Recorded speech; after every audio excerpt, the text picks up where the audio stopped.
Bismillahirrahmanirrahim. Assalamualaikum warahmatullahi wabarakatuh. Alhamdulillah, puji syukur kehadirat Allah Subhanahu wa taala serta salawat kepada Nabiullah Muhammad sallallahu alaihi wasallam. Allahumma shalli ala Muhammad wa ali Muhammad. Baiklah, pada kesempatan kali ini insyaallah saya akan memberikan tutorial tentang bagaimana cara menentukan nilai KKM setiap mata pelajaran setiap semester. Baiklah, kita simak video selanjutnya. Cikedaw.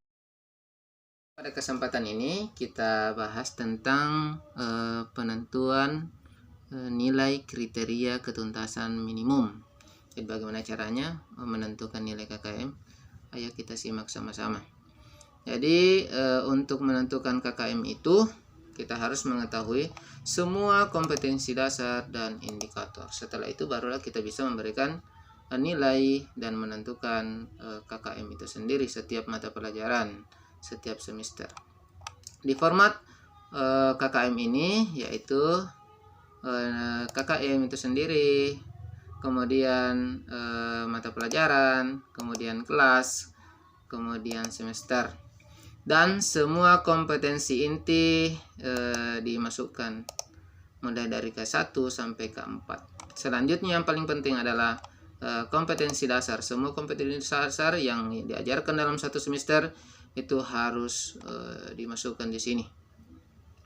Dalam contoh ini saya cuma masukkan dua kompetensi dasar, yaitu 3.1 dengan 3.2 serta 4.1 dengan 4.2. Jadi cuma dua KD saja, yaitu meliputi dengan kompetensi tentang kognitif atau pengetahuan dengan keterampilan atau psikomotorik. Baiklah, selanjutnya indikator.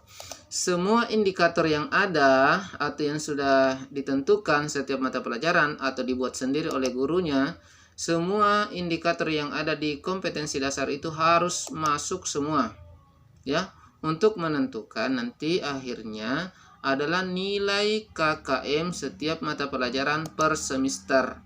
Jadi bisa saja berbeda, semester 1 dengan semester 2 itu berbeda kompetensi KKM-nya. Selanjutnya untuk memberikan nilai, yaitu yang pertama adalah tentang kompleksitas. Kompleksitas ini apabila kompleksitasnya tinggi, maka nilainya itu rendah, ya.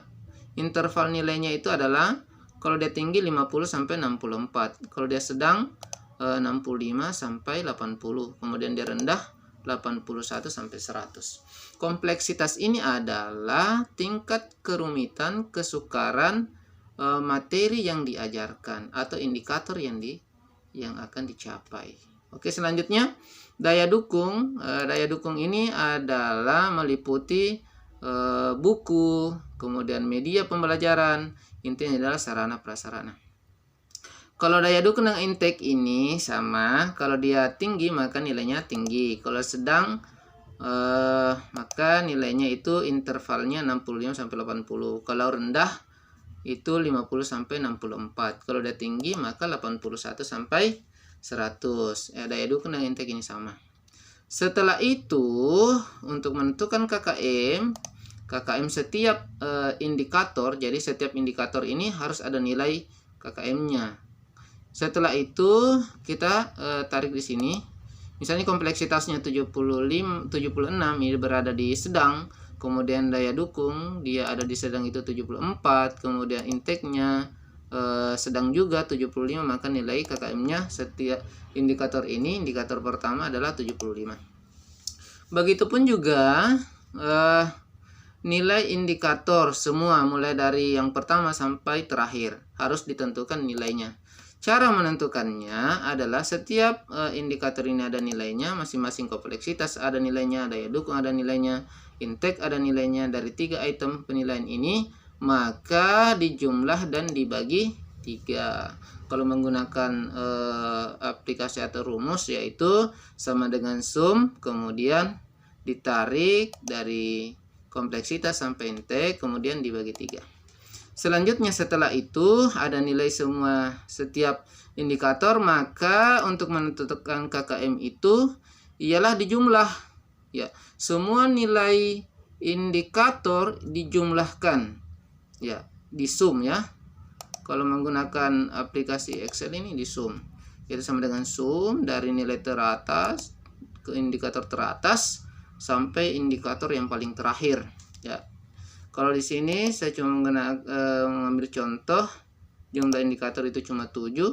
Kemudian saya jumlahkan dari 7 indikator ini nilainya dari indikator pertama sampai indikator terakhir yaitu 225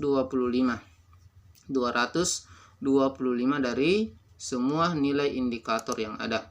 Selanjutnya untuk menentukan KKM yaitu dari jumlah nilai KKM atau semua nilai KKM semua indikator itu dibagi dengan jumlah indikator itu sendiri. Jadi nilai semua indikator dibagi dengan jumlah indikator. Jadi di sini contoh 525 nilai indikator kemudian dibagi 7, maka nilainya itu 75. Begitu saja simpelnya. Jadi teman-teman, semoga video ini bermanfaat kepada kita semua. Bagi teman-teman yang guru pemula mungkin masih bingung-bingung dalam menentukan KKM, semoga pembahasan materi menentukan KKM ini bermanfaat kepada yang membutuhkan. Demikian pembahasan materi kali ini, yaitu penentuan nilai KKM setiap mata pelajaran dalam setiap semester.